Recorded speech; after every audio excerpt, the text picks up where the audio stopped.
Not every disaster begins with an explosion. Not every collapse comes from war, earthquakes, or fire from the sky.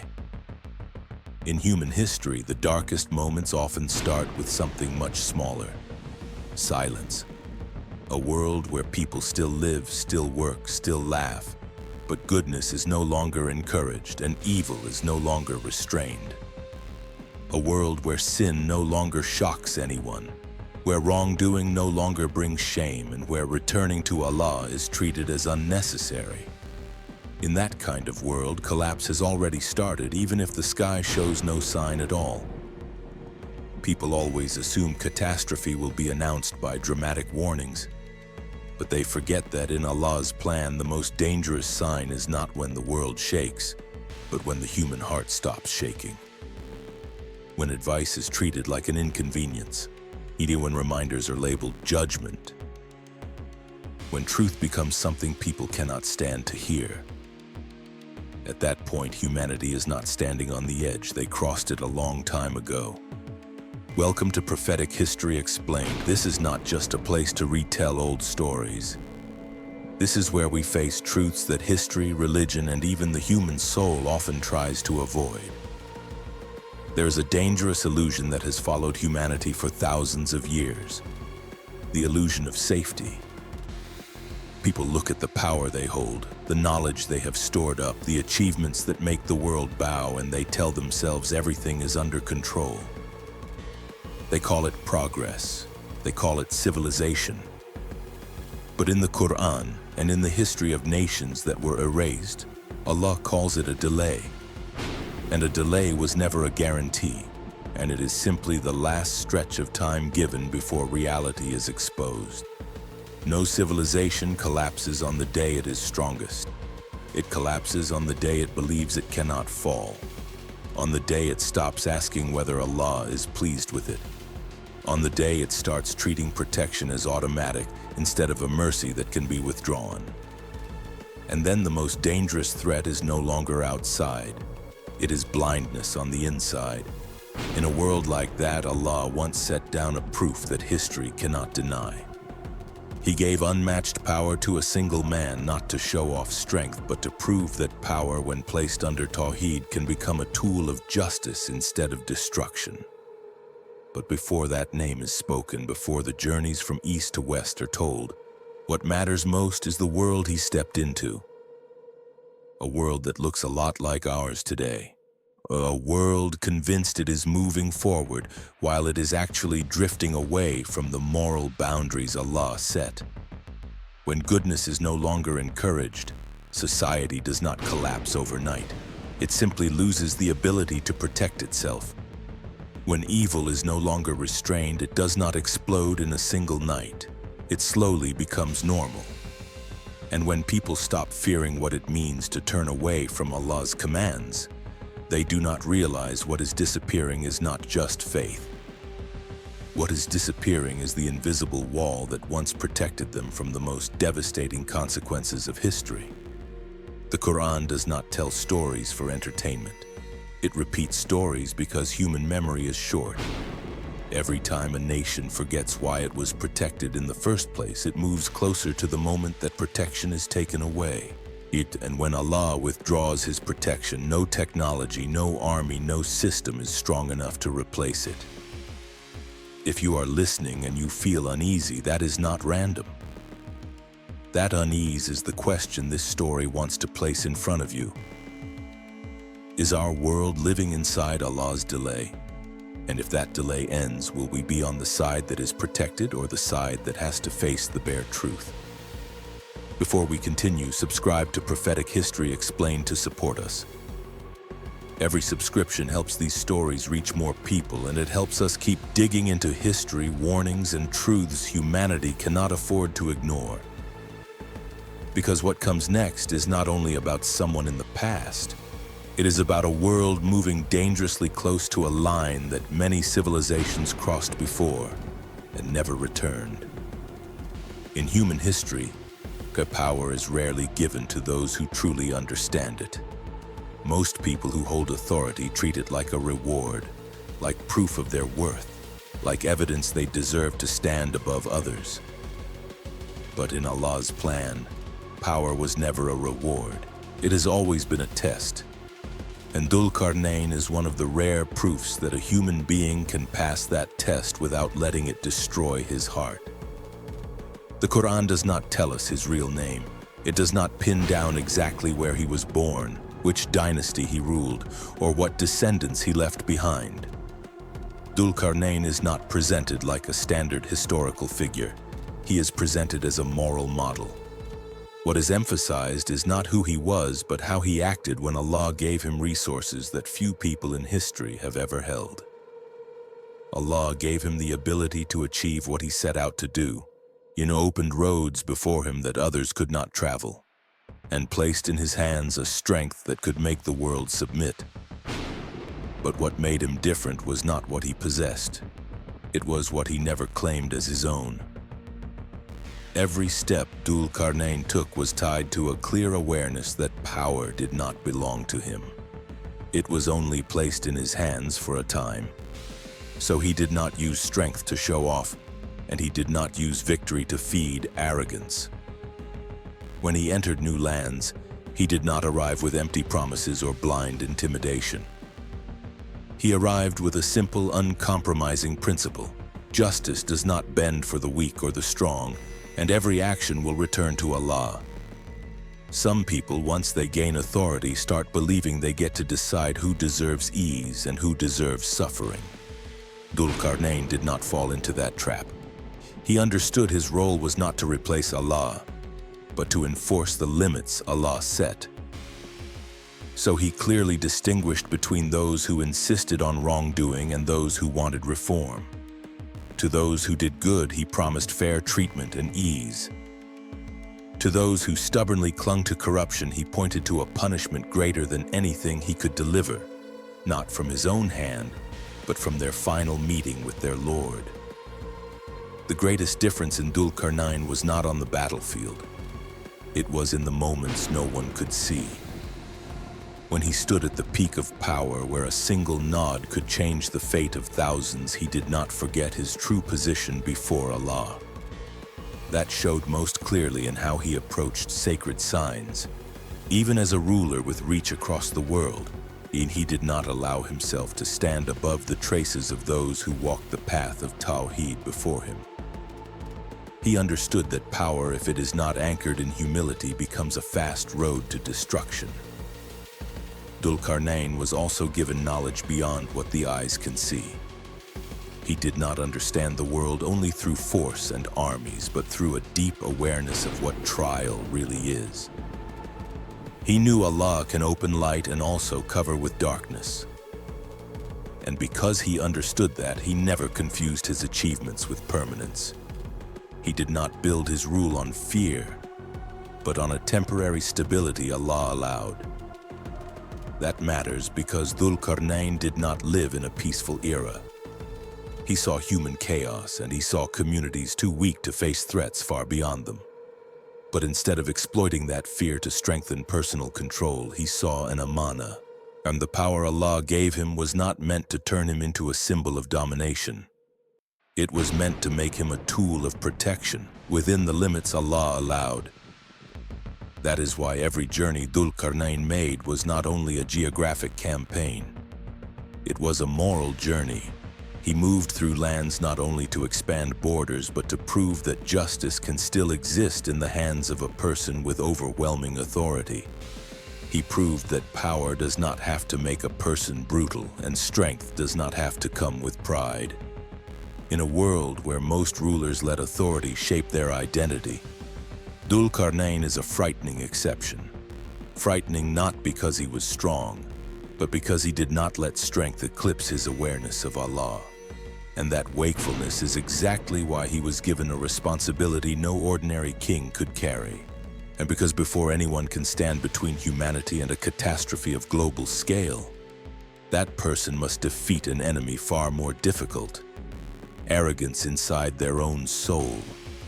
And only after a person passes that test does Allah place into their hands the responsibility to stand between humanity and a danger the world is not ready to face. Some threats in human history are not loud. They do not announce themselves, they do not rush into the open. They exist in a state of delay, not because they are weak, but because Allah has not permitted them to emerge. Yajuj and Majuj are that kind of threat. They are not described like a normal army, and they are not presented like a people chasing political ambition. They represent restrained chaos, a catastrophe kept back from humanity by nothing but Allah's will. When vulnerable communities came to Dhul Qarnayn asking for protection, they were not seeking power, and they were not asking him to rule over them. They just wanted to live. That reveals something important. There are dangers that human beings, no matter how organized or armed, cannot handle alone. Against threats like that, the solution is not simply more strength. The solution is whether Allah permits an opening at all. Dhul Qarnayn understood this better than anyone. He did not treat Yajuj and Majuj as an enemy to be wiped out, but as a force not meant for the present moment. So he did not try to erase them, and he did not declare an eternal victory. Instead, he established a boundary. The wall he built was not a symbol of invincibility. It was a symbol of restraint. It existed not to challenge destiny, but to carry out a delay Allah had already decreed. Iron and molten copper were just materials. The true meaning of the wall was not its height or thickness, but the statement that came with it. When the work was complete, Dhul Qarnayn did not brag about engineering, and he did not praise his own strength. He immediately pointed to the limit of everything he had done. He called it a mercy from Allah, and he said that when Allah's promise comes, this barrier will fall. Not if, but when. In that single line, he ended every illusion of human permanence. That is the most important moment in the whole story, and it is also the easiest to miss. People remember the structure, but they forget the warning. They look at the wall and assume they are safe. They get used to protection until they treat it like a basic fact of life. And that familiarity makes them stop asking why they are protected and whether they still deserve that protection. The wall stood not only to block Yajuj and Majuj, but to test the people living behind it. Every day of safety was a quiet question. What will you do with this extra time you have been given? But history shows most nations do not use delay to repair themselves. They use it to fall asleep. They build their lives as if the wall will last forever, as if mercy is a right instead of a gift. Meanwhile, Yajuj and Majuj do not vanish. They remain restrained, digging day after day, only to be returned to the beginning. That repetition is not just a strange detail. It carries a message. No force, no matter how massive, can cross a boundary Allah sets before His time arrives. And at the same time, even when Allah chooses to remove that boundary, no barrier is strong enough to stop what follows. The most frightening thing is not the day the wall collapses. The most frightening thing is that the people living behind it may have forgotten why it existed in the first place. When goodness is no longer protected, when injustice becomes normal, when moral lines are blurred, the wall begins to lose its meaning, even if it is still standing. In that case, collapse is no longer a surprise. It is the logical end of a long process. Dhul Qarnayn finished his task and moved on, but his warning remained. It is a warning for every generation that trusts visible things for safety. No wall is strong enough to protect a society that has lost its moral boundaries. No construction can replace obedience, and no delay lasts forever. Even if humanity looks at Dhul Qarnayn's wall as nothing more than an engineering wonder, it misses the main lesson. That wall was not built so people could sleep. It was built so they would wake up. And when people stop waking up, the wall falling becomes only a matter of time. Not every test comes in the shape of pain. Some tests arrive quietly. They do not scare you. They do not threaten you. They do not even look like a test. They pass so gently that people do not realize their fate has just been placed on a scale. The dark valley Dhul Qarnayn and his army passed through was that kind of test. No enemy, no battle, no warning. Just a short command with no explanation. Pick up whatever you step on in the darkness. In that moment, no one knew what they were being tested on. No one could see the value of what lay under their feet, and the darkness covered everything, making it impossible to tell the worthless from the precious. And in that uncertainty, the true nature of each person began to show. Some thought the command was not worth the trouble. They were tired, they doubted, and they assumed nothing valuable could exist in the dark. They walked on, carrying nothing, convinced they had made the smarter choice. Others did not dare ignore the command, but they also did not trust enough to commit. They picked up a little, just enough to say they obeyed. They did not move out of full faith, but out of fear of accountability. And then there was a smaller group still, people who did not use the darkness to judge the command, but used the commander to judge it. They believed no instruction from their leader was meaningless, even without understanding, and they gathered as much as they could, accepting the burden without knowing what they were carrying. When morning light came, the valley revealed itself as a field of gold. No one doubted the command anymore, but by then every choice was already locked in. Regret spread through the army, but not all regret was the same. Those who carried nothing asked themselves why they trusted their own judgment so completely. Those who carried little wished they had not hesitated, and even those who carried the most felt they could have done more. The light did not bring pure joy, it brought truth, and that truth felt heavier than anything they had lifted in the dark. This story is not about gold, and it is not simply praising cleverness or mocking laziness. It is told because it mirrors exactly how people live in this world, and this world is also a valley covered in darkness. People walk through it without immediately seeing the value of what they do. Good deeds are not always rewarded on the spot. Sacrifice is not always recognized. Obeying Allah can sometimes feel like loss and loneliness. And because results are not immediate, many people talk themselves into believing the effort is unnecessary. Some people live their whole lives and never pick up anything at all. They assume that if something is truly important, it will eventually show up clearly in front of them.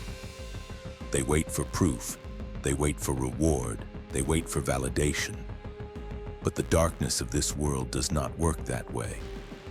Others do a little, just enough to feel safe. They keep faith at the minimum level, they act at the safest level, and they refuse to go deeper because they fear loss. And then there are people who gather every chance they can, every good deed, every moment of obedience, even though they do not know whether it will benefit them in this life. The most unsettling part of the story is not the regret of the first two groups, it is the regret of the last group. Even the people who tried their hardest do not feel enough when the light arrives. That reveals a difficult truth. Before the day of judgment, every human being will feel regret. The only difference is the level of regret and the reason for it. The one who disbelieves will regret missing faith itself. The believer who was careless will regret not doing more. And even the most devoted will wish they had used their time better. The Dark Valley is not a minor side scene in Dhul Qarnayn's journey. It is the philosophical heart of the story, and it reminds us that the real value of a life is not measured in daylight. It is decided in the dark, not when everything is obvious, but when everything is unclear. Not when the reward is visible, but when the reward exists only in Allah's promise. And here is where the test becomes the strictest. Because when people stop believing it matters to gather goodness in the dark, they are preparing for the moment the light arrives, and their hands are empty. And then regret is no longer a passing feeling. It becomes a reality that cannot be reversed. In history, truth never arrives gently. When the final wall falls, it does not just bring down stone and metal. It brings down every illusion humanity built for centuries. The emergence of Yajuj and Majuj is not a random accident, and it is not a sudden anger without warning, and it is the moment Allah's delay ends. The moment the boundaries that were placed to protect human beings are removed, not because Allah changed, but because people no longer maintained what made protection possible. When Yajuj and Majuj surge out, the world faces more than physical destruction.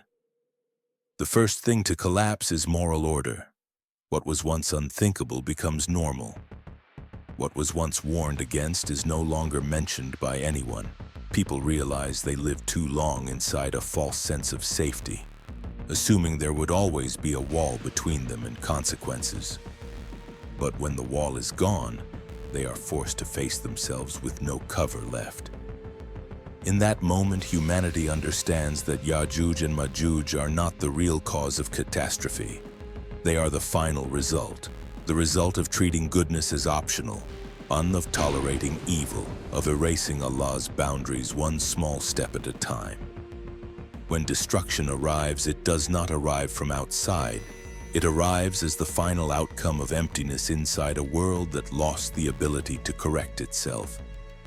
Only when Allah decides the trial is finished does that calamity end. Not through human power, not through strategy or technology. Through a simple command, Isa prays, and that prayer is answered. This highlights a truth no one can escape. In the most decisive moments of history, human beings do not control the ending. Everything returns to its proper place, where the final decision belongs to Allah, and Allah alone. But even after Yajuj and Majuj are destroyed, the world does not enter an eternal age of justice. Peace lasts only as long as Allah allows. Those with faith are not kept on earth forever, and they are taken away, as if to confirm this world was never meant to be their final home. When the souls with Iman leave, what remains is not peace, but a complete moral vacuum. Those who remain live without boundaries, without standards, without any sense of responsibility before Allah. They move by instinct, like beings without law or meaning. And in that state, the hour arrives. No new warning, no extra delay. Only the final truth no one can avoid. The story ends here, but its message does not end with history. Because what it wants to emphasize is not the imagery of the end, but the responsibility before the end arrives. Dhul Qarnayn did his part. He established a boundary, warned that it would fall, and moved on. The rest was handed to humanity. How people lived behind the wall is what shaped when it would collapse. And the bitter truth is that no one knows when Allah's delay will end. No one knows where the last wall in their own story is standing. But every person knows what they are doing with the time they have been given. Every choice, every action, every moment of ignoring good or excusing evil is a brick being placed into the fate of your own soul. The final question is not for history, and it is not for generations long gone. It is for those who are alive. When the truth is no longer hidden, when the light exposes everything, where will we stand in this story? Will we be the ones who lived as if protection was guaranteed, or the ones who understood every safe day was a gift to be honored and used correctly? Because in the end, what decides everything is not the strength of Yajuj and Majuj, and it is not the thickness of any wall. It is the condition of the human heart during the entire time it was allowed to live under Allah's protection. The deepest lesson from this story is this: power, safety, and time are all an amana. They are not given so people can relax. They are given so people can carry responsibility. Every peaceful day is a quiet reminder that Allah's protection is still there, and every day is a chance to repair yourself before the boundary is removed. Applied to our lives today, this story forces us to ask, are we living like people who are protected, or like people who are taking that protection for granted? Are we still willing to pick up goodness even when no one is watching? No one is praising us, and there is no instant reward. Do we still have the courage to hold moral boundaries when society is treating their collapse as normal? And most importantly, do we still remember that everything we have exists only within the limits Allah allows? If you want to keep going deeper into stories like this, stories that do not just describe the past but reflect directly onto our present and future, join the Prophetic History Explained community so we can keep learning together about the history of the prophets, the signs of the end times, and the lessons of faith that still matter for everyday life.